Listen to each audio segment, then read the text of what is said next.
오늘 우리에게 주시는 하나님의 말씀입니다. 요셉이 바로에게 아뢰되 바로의 꿈은 하나라.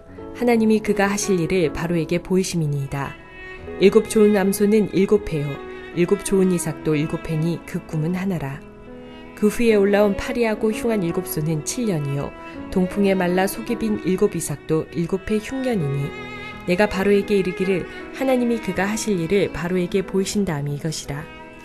온 애굽 땅에 7회 큰 풍년이 있겠고 후에 7회 흉년이 들므로 애굽 땅에 있던 풍년을 다 잊어버리게 되고 이 땅이 그 기근으로 망하리니 후에 든 그 흉년이 너무 심함으로 이전 풍년을 이 땅에서 기억하지 못하게 되리이다. 바로께서 꿈을 2번 겹쳐 꾸신 것은 하나님이 이 일을 정하셨습니다. 하나님이 속히 행하시리니 이제 바로께서는 명철하고 지혜 있는 사람을 택하여 애굽 땅을 다스리게 하시고 바로께서는 또 이같이 행하사 나라 안에 감독관들을 두어 그 7회 풍년에 애굽 땅의 5분의 1을 거두되 그들로 장차올 풍년의 모든 곡물을 거두고 그 곡물을 바로의 손에 돌려 양식을 위하여 각 성읍에 쌓아두게 하소서. 이와 같이 그 곡물을 이 땅에 저장하여 애굽 땅에 임할 7회 흉년에 대비하시면 땅이 이 흉년으로 말미암아 망하지 아니하리이다. 사랑하는 성도 여러분, 평안하셨습니까? 오늘도 주님께서 주시는 말씀을 통하여 은혜로운 하루를 살아가시기 바랍니다. 오늘 우리에게 주실 하나님의 말씀은 창세기 41장 25절에서 36절 말씀으로 동일한 본문이 되겠습니다. 바로왕의 꿈 얘기를 듣고 요셉은 꿈 해석을 합니다. 해석을 할 뿐만 아니라 거기에 대한 해답을 제시합니다. 그런데 그 해답을 제시하는 것이 간단한 말 한마디로 하는 것이 아니라 굉장히 구체적으로 얘기를 해줍니다. 그 구체적인 내용이 거의 정책 이반자들이 왕에게 건의하는 내용들입니다. 지금 요셉이 얘기하고 있는 것은 이제 풍년이 들었을 때에 그 풍년이었을 때 모든 곡식을 관리하기 위해서 사람을 어떻게 뽑고 성을 어떻게 짓고 저장소를 어디에 위치할 것이며 조세제도를 어떻게 할 것인가 하는 국가 정책을 총망라하는 그러한 것을 지금 왕에게 건의하고 있습니다. 요셉에게 이런 지식이 있을 기회가 없었습니다. 물론 지금 요셉은 하나님의 계시를 받아서 꿈 해석을 해주고 있습니다.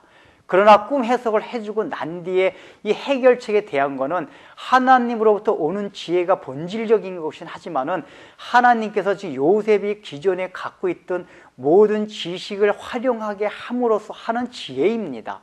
즉 원래 인간 성향, 개인적으로 갖고 있던 성향과 재능과 또 그 사람이 쌓은 모든 경력에 따라서 주어지는 하나님의 지혜라는 것입니다.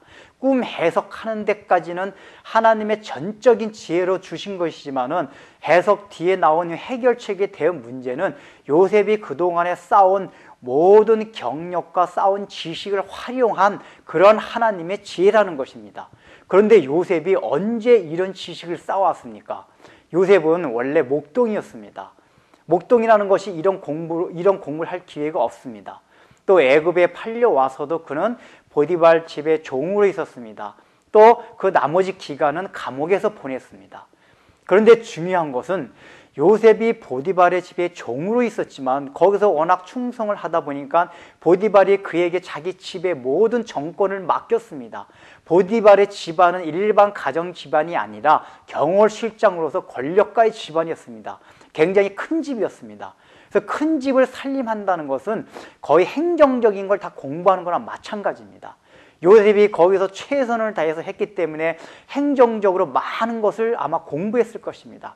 그리고 그가 간 감옥은 왕의 감옥, 즉 정치범 수용소였습니다. 그곳에 들어오는 사람들은 다 그 애굽에서 내노라 하는 고위 관리직의 사람들이 들어왔습니다. 요셉이 그곳에서 사람들을 섬기면서 많은 고위 관리직들과 대화를 나눴을 것입니다. 그들과 대화를 나누면서 배운 것이 무엇이겠습니까? 아마도 많은 대화 중에 내용들이 국가 정책에 관한 것이었을 것입니다. 요셉이 그들을 통해서 지금 애굽의 국가 정책이 어떻게 돌아가고 있나에 대한 것을 이미 어느 정도 파악을 한 것입니다. 그래서 바로 이런 해결책이 나온 것입니다.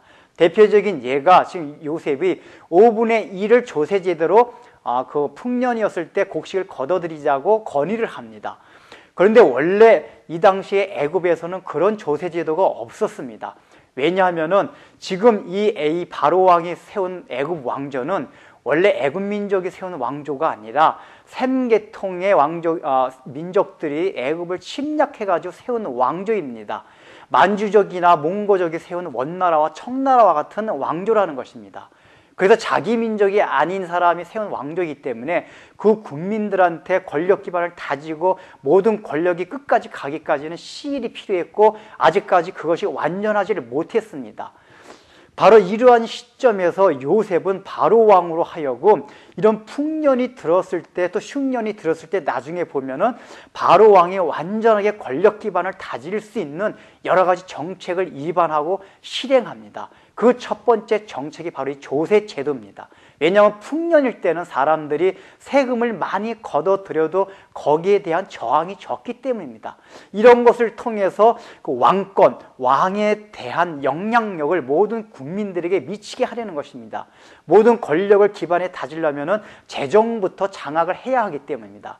요셉은 그것을 지금 알고 있었던 것입니다.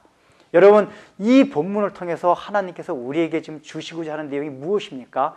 지금 우리가 살아가면서 성경 말씀을 통해서 주는 지혜도 우리가 굉장히 중요합니다. 본질적인 것입니다. 그러나 우리가 주어지는 그때그때 삶 속에서 우리가 배워야 될 지식들이 있습니다.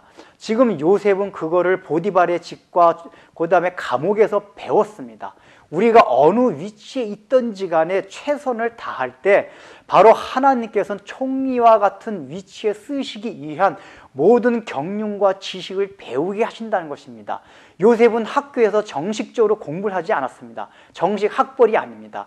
이것은 우리가 애굽의 총리가 되기 위해서 경제학을 공부하고 경영학을 공부한 사람만이 그 일을 하는 것이 아니라 하나님께서 우리에게 주어진 그때그때 모든 상황과 환경에 충실하고 최선을 다하다 보면은 이 세상에서라도 하나님께서 어떤 높은 일, 또 고도의 전문적인 일을 맡기는 것에 있어서도 부족함이 없는 상태로 만드시는 하나님이라는 것입니다. 다만 우리가 그 일이 만약에 요셉이 내가 종이라고 해서 감옥에 있다고 해가지고 거기서 최선을 다하지 못했다면은 그러한 세상의 지식들을 배울 수 있는 기회를 놓쳐버렸을 것입니다.